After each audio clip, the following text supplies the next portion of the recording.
Hello, Milwaukee Bucks fans. Welcome back to another episode of Bucks Latest presented by Fan Arch. As always, I'm your host, Dean Simon. And before we get into everything, please make sure to leave a like, leave a comment down below, and also subscribe. We are still very much on the road to 1,000 subscribers, but I think we just crossed the 970 subscriber threshold. I can't believe we're almost to this point where we're reaching this milestone so quickly. Thank you to everybody that's already done that. But if a couple more of you want to join in on this journey, please press that big red button down below and also turn on post notifications so you don't miss out on future episodes. Okay, so Media Day.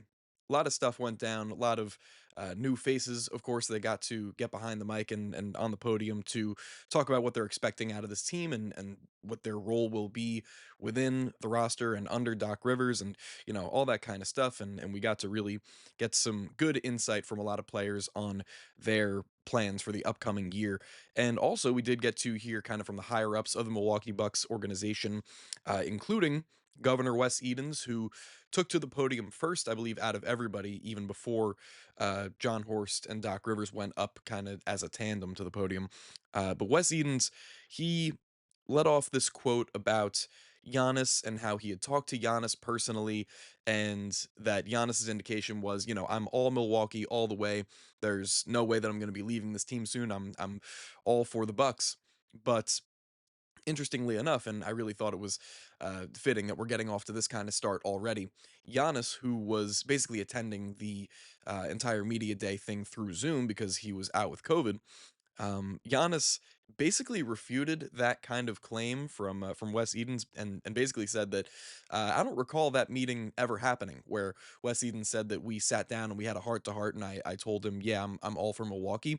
Apparently that just never happened according to Giannis. So very fitting that we're getting off to this kind of start where there's already some kind of dissension between the front office or the I guess ownership group and their star player. So it's very fitting. And this isn't to say that this just is a huge rift, that this is a cause to jump off a sinking ship or something, that things are going downhill.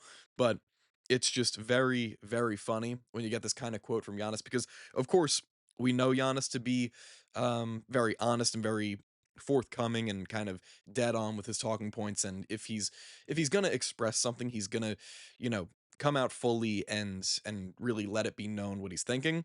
And in an instance like this, you are just a lot more willing to believe Giannis from this in this kind of situation from his perspective that maybe Wes Edens is just saying some things for kind of damage control after an off season of releasing Damian Lillard to make what some will believe is like a very controversial move to bring in Myles Turner and all the Giannis trade stuff, that saga that went on for at least a month or two straight, where it was very serious. It seemed in some sort of damage control to be like, yeah, Giannis, we talked at length and he told me what his true intentions are, and that's to stay a Milwaukee Buck. But again, this also isn't to say that Giannis isn't all for Milwaukee. He's just claiming that this conversation never happened. So great way to start off as training camp is around the corner, and also the preseason, of course, starting next week. So just a great way to start off before the preseason kicks off. So we talked about Doc Rivers and John Horst also sitting down behind the podium talking about changes to the game plan, what they're going to be focusing on from a team building or camaraderie chemistry building perspective, and just how they're going to look to attack opposing defenses.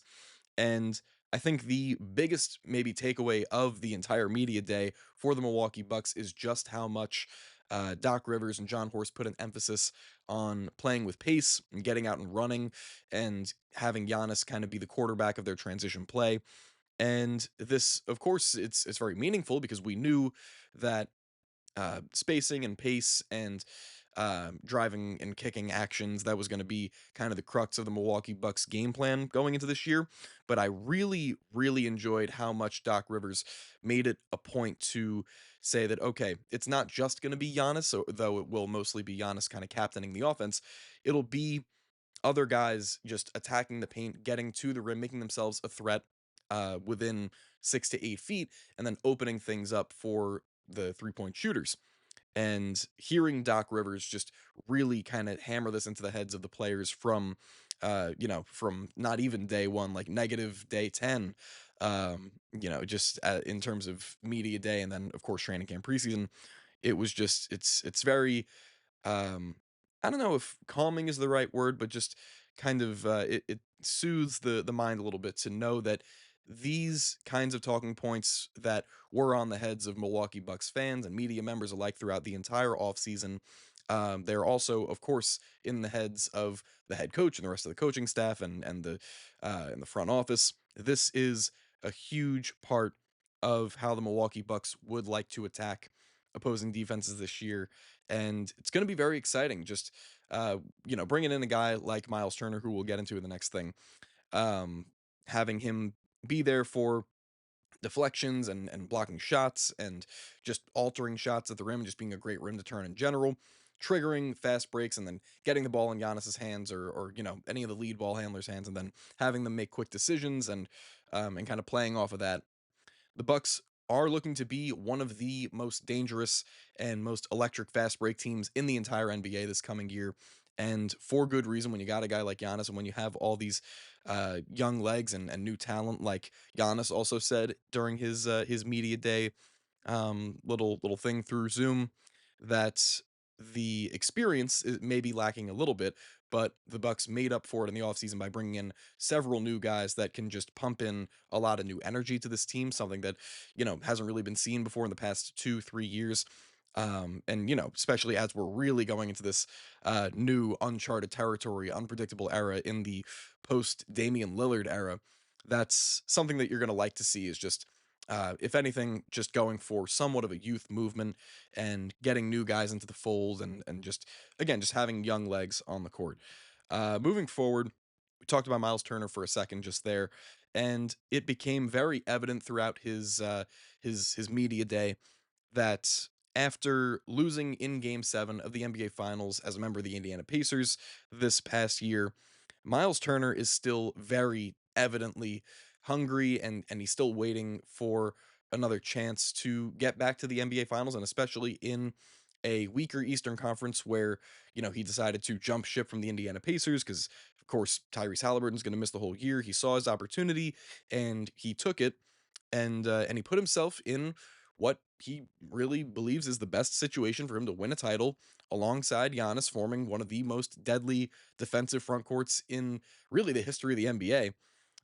This is the route that he chose, and I'm not gonna just come out and say that it's going to work and that it's everything's gonna be perfect, but this is just a massively huge role for Myles Turner to play on a potential contender in the Eastern Conference, even though, at some points during this year, may look like it may not.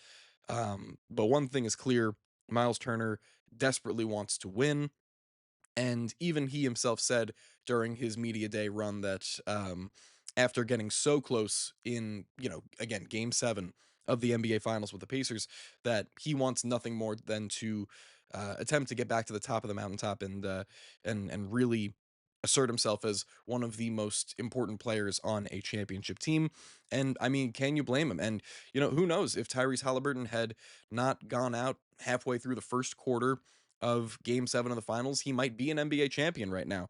So, especially after a situation like that, you can definitely believe why Myles Turner wants to get back in a position where he's competing for a title. And alongside a arguable top 3 player in the world, he really might get the chance to do that.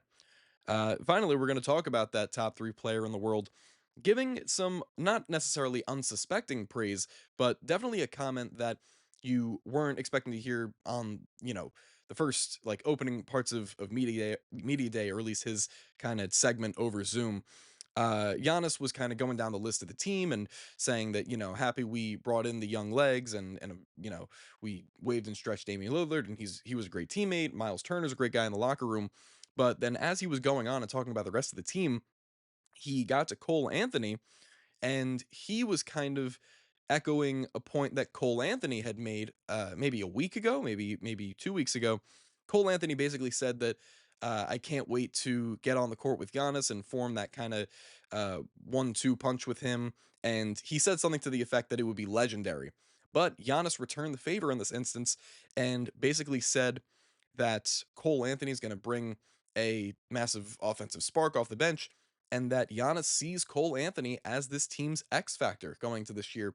And that had to have Cole Anthony feeling amazing, just kind of having that statement he made maybe a week ago, a week and a half ago, feel validated when, again, you have an arguable best player in the world saying that you are going to be the X factor of a team that really could win a lot of games in an Eastern Conference that's decidedly weaker than previous years.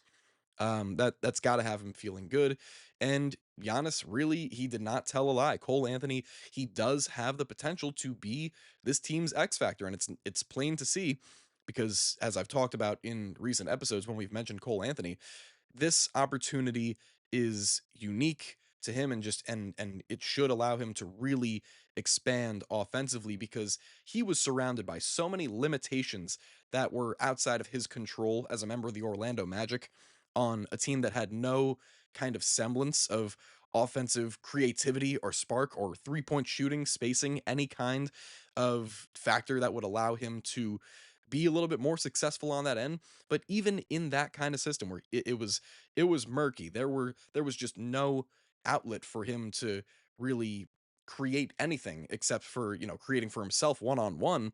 He was still able to put up fantastic numbers, relative to his minutes, his role, and on pretty good efficiency again when you consider the putrid, and I mean just awful shooting and spacing that he was surrounded with. So on this team where you have guys like Giannis and Doc Rivers and John Horst saying that there's more shooting on this team than there has really ever been, even after leading the league in 3-point percentage this past year, Cole Anthony's really going to have a chance to break out.